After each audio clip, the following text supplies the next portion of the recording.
இந்த டேக்காக மட்டும் நாங்க 1800 பே பண்ணிருக்கோம். சோ ஆனா இது வேலிடே இல்லாம எங்க கையில தந்துட்டாங்க. நாங்க தான் அப்ப போய்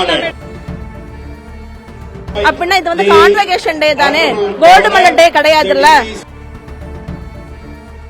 சார். இன்னைக்கு வந்து கான்வகேஷன் வந்து எங்களுக்கு ஸ்டேஜ்ல குடுக்கறதா சொன்னாங்க. பட் எதுவுமே அவங்க அப்படி சொல்லல. இப்போ என்ன பண்ணாங்கன்னா ரேங்க் ஹோல்டர்ஸ் மட்டும் தான் ஸ்டேஜ் ஏறுவாங்க, மத்த யாருமே இதுக்கு அலௌடு கிடையாதான்.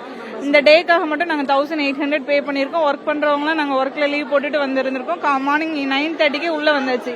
இன்னும் 4 hours உட்காரணும்.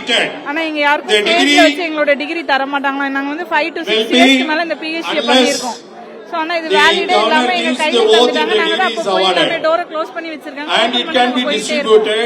இல்ல சார், கான்வகேஷனுக்காக கூப்பிட்டாங்க சார். வந்தோம் சார். இப்போ வந்து கவர்னர் வந்து கையால தரமாட்டாருன்னு சொல்லி சொல்றாங்க சார். நான் நேற்றைக்கு சென்னையில இருந்தே கிளம்பி வந்துருங்க சார். கிளம்பி வந்து ரூம் ஸ்டே பண்ணி இங்க தங்கினா இப்ப வந்து கவர்னர் வந்து சர்டிபிகேட் கொடுக்க மாட்டோம் அப்படின்னு சொல்லி சொல்றாங்க. கோல்டு மெடலிஸ்ட் மட்டும் தான் கவர்னர் கொடுப்பாங்க அப்படின்னு சொல்லி சொல்றாங்க. இது எந்த விதத்துல நியாயம்? நாங்களும் கோல்டு மெடலிஸ்ட், நாங்களும் வந்து டாக்டரேட் டிகிரி சார். அப்படின்னா இது வந்து கான்வகேஷன் டே தானே, கோல்டு மெடல் டே கிடையாதுல்ல. அப்ப எங்களும் கவர்னர் தானே கொடுக்கணும். நாங்க அப்படின்னா நாங்க வந்திருக்க மாட்டோம்ல.